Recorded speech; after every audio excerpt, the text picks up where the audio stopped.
नमस्कार, मैं डॉक्टर उज्ज्वला पत्की एक गायनेकोलॉजिस्ट हूँ और पत्की हॉस्पिटल कोल्हापुर में पिछले 37 ईयर्स से सेवा में हूँ। आज मैं मेरे दर्शक महिलाओं के लिए सेकंड ट्राइमेस्टर एबॉर्शन की जानकारी लेके आई हूँ।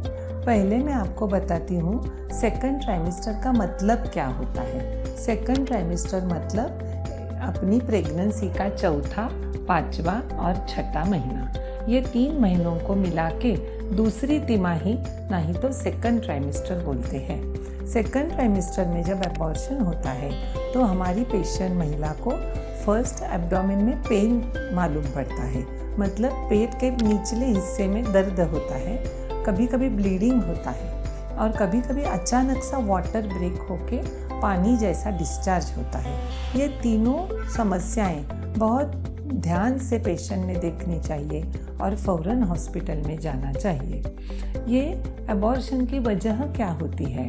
तो सेकंड ट्राइमेस्टर में हमारा गर्भ शेप में इतना सा दिखता है, समझो मछली इतना दिखता है, तो इसके लिए गर्भ को पिस्वी पकड़ के रखनी चाहिए। अगर पिस्वी में कुछ प्रॉब्लम्स हो, मतलब यूटेराइन एनामलीज, हमारे शरीर में ये गर्भ की पिशवी है जिधर हमारा गर्भ बढ़ रहा है, पल रहा है।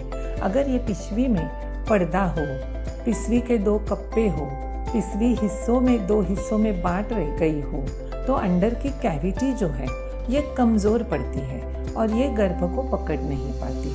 कभी कभी पिशवी को ट्यूमर या गांठें होती है तो भी ये पिशवी गर्भ को पकड़ने के लिए साबित नहीं होती है। दूसरी वजह होती है यूनिकॉर्नुएट, बायकॉर्नुएट, ये कंजेनाइटल एनामलीज होते हैं जो जन्म से, बर्थ से ही किसी महिलाओं में यूट्राइन एनामलीज होते हैं। दूसरी बात है सर्विक्स की। सर्विक्स से पिशवी का मुख होता है। अगर आपका सर्विक्स कमज़ोर हो तो वो बढ़ने वाले गर्भ को पकड़ नहीं सकता। इसे सर्वाइकल इनकॉम्पिटेंस बोलते हैं। सर्वाइकल इनकॉम्पिटेंस में सेकंड ट्राइमेस्टर एबॉर्शंस हो सकते हैं। इंट्रा यूट्राइन इन्फेक्शंस, अगर गर्भ अंदर पड़ते बलते वक्त अगर इन्फेक्शन हो रहा है तो आपको ये एबॉर्शन हो सकता है। और कभी कभी ऑटो इम्यून डिसीजेस में भी एबॉर्शन हो सकता है। तो हमारी महिला को अगर 4th, 5th या 6th मंथ चालू है और अचानक ब्लीडिंग, पेन्स, वाटर डिस्चार्ज होने लगा तो फ़ौरन आप हॉस्पिटल जाइए। डॉक्टर आपकी जांच करते हैं, आपके ब्लड रिपोर्ट, सोनोग्राफी रिपोर्ट करते हैं। सोनोग्राफी में गर्भ के हार्ट बीट्स कैसे हैं, आपका प्लासेंटा कहाँ है, ये सब मालूम पड़ेगा। फिर ट्रीटमेंट के तौर पे क्या किया जाएगा?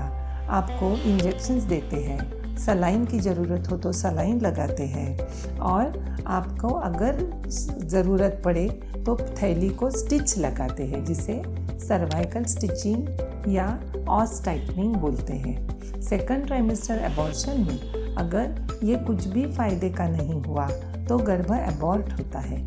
एबॉर्शन के बाद आपका यूट्रस क्लीन करते हैं। फिर आपकी विशिष्ट एग्ज़ाम्स होते हैं, जांच होते हैं, हस्बैंड वाइफ के ब्लड रिपोर्ट्स, आपकी 3D सोनोग्राफी। इससे आपको मालूम पड़ेगा कि ये एबॉर्शन क्यों हुआ और अगली प्रेगनेंसी में इसके लिए क्या किया जा सकता है। आप एक एबॉर्शन होने के बाद बिल्कुल नाराज़ मत होइए।